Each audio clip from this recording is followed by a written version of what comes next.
Hello everybody, welcome back with me. Di sore hari yang cerah ini, kalian mau aku ajak nyoret tipis-tipis sambil membahas seberapa worth it sih kalian beli W175 injeksi. Nah, karena beberapa hari yang lalu kan sudah heboh nih, sampai cuplikanku, tulisanku di IG dimuat di beberapa media otomotif bahwa KMI sudah menyiapkan W175 injeksi untuk di launching di pasar Indonesia. Bedanya cuman nggak pakai karbu lagi tapi pakai injeksi. Ada fuel meternya, disc brake lebih gede, sudah ABS, ada standar tengah, dan armnya lebih panjang katanya. Dan ada yang bilang yang sudah naiki ketika di Jakarta itu waktu saat Mori gabungan, katanya sih torsinya lebih gede dikit dan lebih halus, minim getaran. Itu berarti jauh lebih baik dan ada perbaikan. Nah, seberapa worth it sih untuk dibeli? Terus bagaimana nasibnya W175 karbu ini? Bagaimana nasibnya pula user W175 karbu ini kalau dihapus? Nah, menurut aku sih malah jos. Nah, josnya di mana? Jos apanya? Kalau W175 injeksi pasti jos. Nah, terus nasibnya W175 karbu malah cuan gede. Piye kok piye? Nah, nanti kita bahas. Nah, sebelum bahas, tak tunjukin nih Glad Quick Spray Wax. Ini adalah andalanku untuk membersihkan cat ini. Ini band kinclong ini cuy.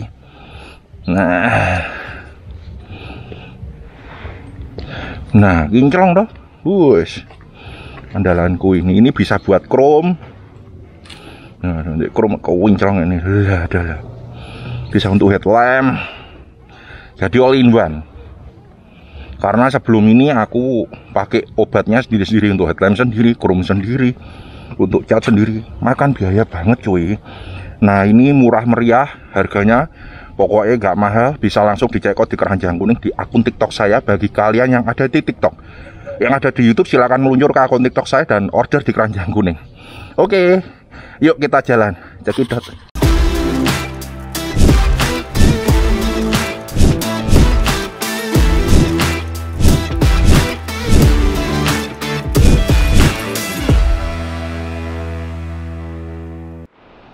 Oke guys, yuk kita jalan. Ini mumpung cuacanya cerah, enak banget. Nah, kalian tajak nyoret soalnya aku tadi pagi mangkok. Jadi guys, ngejak saat Mori. Molor bangun tidurnya.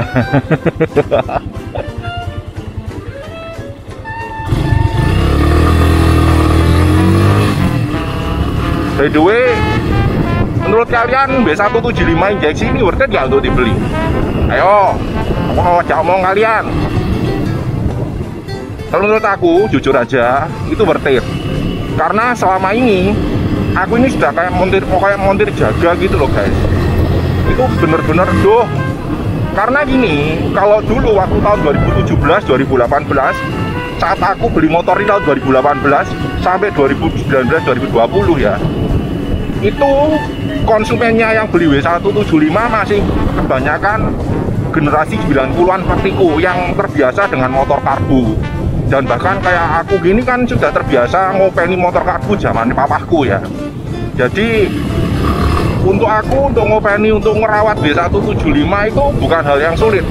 Oh, sulit nyala, berarti ini karburatornya setelannya kurang pas, atau misalkan ternyata sulit banget nyalanya, ya berarti harusnya ganti spuyer yang lebih gede. Spuyer Oppo generasi baru nggak tahu masalahnya. Terus ketika nggak ada fuel meternya, kehabisan bensin gimana? Harus diputar ke reservo. Lah muternya gimana? Generasi baru tuh nggak tahu. Bahkan sampai malam-malam, aku tuh pernah, ya bukan pernah, lumayan sering sama subscriber itu. Mereka nonton videoku, terus bingung, ada masalah, aku di video call, dimintai tolong. Om ini gimana om? Ditunjukin di video call ya, sing video sing ngoling cewek ayu rapopo. Ki bocil gak jelas gitu, terus dia minta tolong. Ada yang karburatornya ngelotor lah, terus ada yang kehabisan bensin, bingung, muter reservo aja nggak tahu. Nah itu, jadi kesimpulannya hari ini konsumen W175 yang masuk di Kawasaki itu kebanyakan para bocil-bocil milenial yang sudah nggak terbiasa sama motor-motor klasik seperti ini. Jadi kalau dikasih motor klasik kayak gini, dengan, ya maksudnya bukan motor klasik, konstruksi klasik lebih tepatnya, itu akan menjadikan mereka banyak sekali menggerutu. Kok nggak ada full meternya, ribet, nggak bisa langsung gas lari kayak Honda Matic gitu, kayak motor Yamaha, Honda yang biasa dipakai mamah-mamah muda yang notabene jadi mamahnya mereka tuh.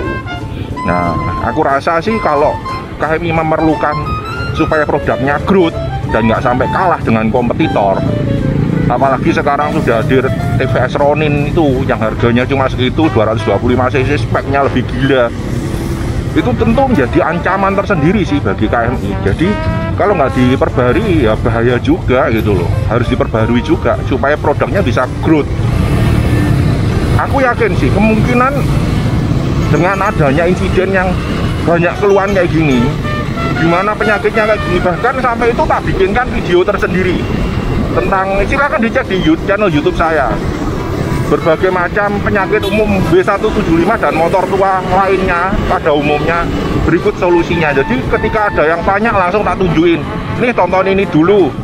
Jadi aku nggak sampai dikit-dikit diteleponi, di video call, dimintai tolong nih gimana gitu loh.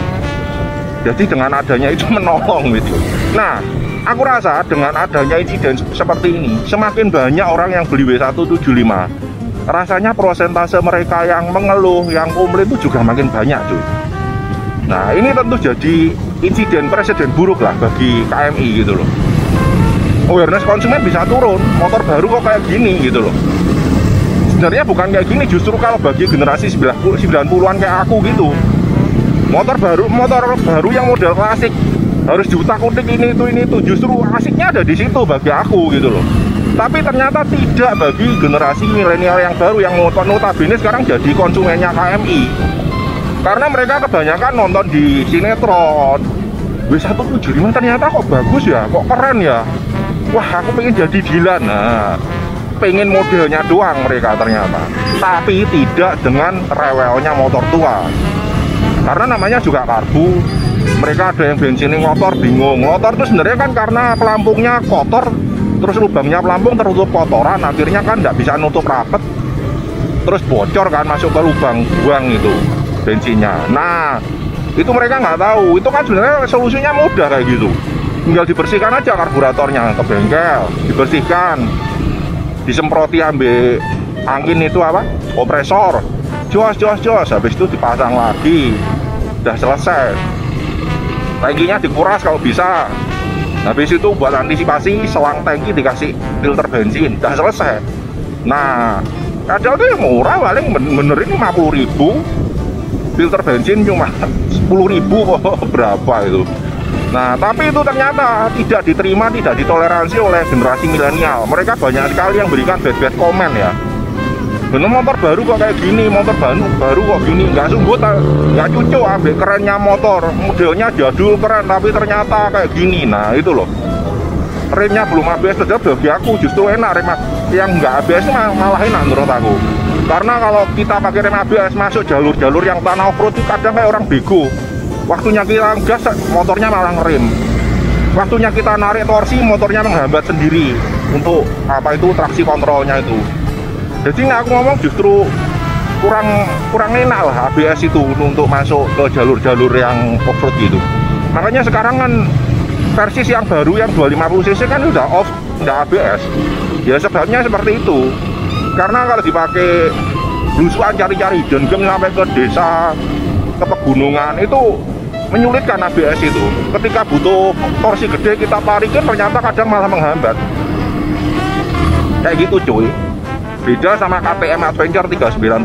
Adventure 390 KTM itu kan bisa di on off-in kan. Ketika kita masuk jalur gravel, kita ubah settingan posisinya. Oh bisa masuk jalur off-road, langsung dia mati sendiri. Traksi kontrolnya mati, ABS-nya mati. Habis keluar dari situ kita nyalain lagi kan gitu. Nah ini kan nggak ada, nah, otomatis kan. Nah itu sensor tuh sering salah baca. Setauku sih gitu, nggak tahu ya kalau gua salah ya. Oleh sebab itu makanya bagi generasi 90-an kayak gua gini lebih seneng pakai motor kayak gini. Yang harus ada utak-utiknya ini itu gitu. Tapi kalau bagi generasi baru milenial itu adalah hal yang bikin pusing gitu loh. Wah ini ada apa jaranan nih, suruhan. Nah kawan-kawan, itu tadi bagi kalian generasi milenial yang selama ini galau tentunya weh W175 kok gini, kok rewel, ribet. Nah itu saatnya kalian bisa langsung inden aja lah ke dealer terdekat. Pak, aku mau pesen W175 yang injeksi, DP dulu, nah masalah begitu barangnya ready nanti mungkin bisa dikabari kan gitu. Nah terus bagaimana dengan nasibnya user W175 karbu kalau motornya sampai diganti injeksi? Oh justru cuan gede cuy. Cuan gedenya gimana? Ya bagi kalian yang seneng koleksi ya langsung disikat aja toh, beli W175 bekas, apalagi yang ada achievementnya kayak motor ini. Duh, kalian nggak rugi lah nukari motor ini pakai W800 gitu, nanti disimpan harganya ke depan gila itu, bisa kayak RE King sekarang ini. Ayo sopo gelem ngijoli W800 kayak motorku ini. Siap ini tak barter W800 wes ayo. Achievementnya aneh, kalian beli ini, waduh ini motor limited edition nih, sudah dapat achievement nggak karuan. Tahun lalu ke Nusa Penida sampai akhirnya dipajang di Kawasaki Surapita unit Transu 3 bulan. Nah habis itu sekarang tahun ini kan menaklukkan jalur ekstrim Bali Utara ke Selatan. Waduh ini motor-motor legend nih, tak bonusi tanda tanganku nanti. Ayo nunggu motor bekas tok gene achievementnya ya rugi rek. Nah, ini limited edition, ayo sopo gelem W800 iki jole wis.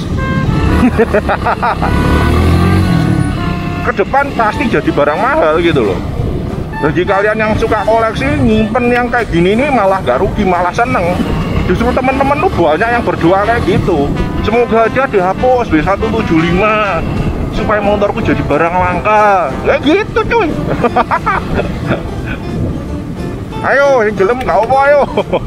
Gak rugi toh. Diomongin aja, ditimbun aja, disimpan jerat kan kenceng sih aneh gitu. Achievementnya aneh, kita tak tunjuki foto-fotoku, tak kasih soft copy soft copy ini petualanganku ketika menaklukkan Nusa Penida pakai motor ini, menaklukkan Bali Utara pakai motor ini yang ekstrim gak karuan tuh jalurnya. Ayo gak rugi nunggu. Nah itu tadi guys, jadi kalian itu nggak usah galau, nggak usah bingung gimana. Nah, terus bagaimana dengan kalian yang pengen TVS Ronin? Nah itu sama aja kayak Rawon sama Soto. TVS Ronin tuh keren, tapi dia arahnya kan scrambler coy, bukan model jet style kayak gini. Nah kalau kalian suka model scrambler tracker ya tepatnya, karena knalpotnya tetap di bawah, tidak naik ke atas. Kalau kalian pengen motor scrambler tracker itu bisa beli yang Ronin, tak masalah. Tapi kalau suka yang tetap jet style aliran tahun 90-an kayak bener-bener kayak zaman 9, ya beli aja yang kayak gini gitu. Beli aja W175 yang injeksi kalau kalian generasi baru yang nggak mau ribet tuh ya. Tapi bagi kalian yang suka ribet, suka asiknya utak-utik motor kayak generasi 90-an seperti saya, ya kalian tentu mending beli yang karbu. Apalagi kalau kalian yang ingin cuan gede, ayo monggo iki dibarter W800 wis. Penak iki lho, piye to, kincleng ya. Oke guys, sekian dulu penjelasan dari aku kali ini. Thank you for watching. Jangan lupa subscribe dan klik tombol loncengnya, dukung terus saya berkreasi. Cekidot.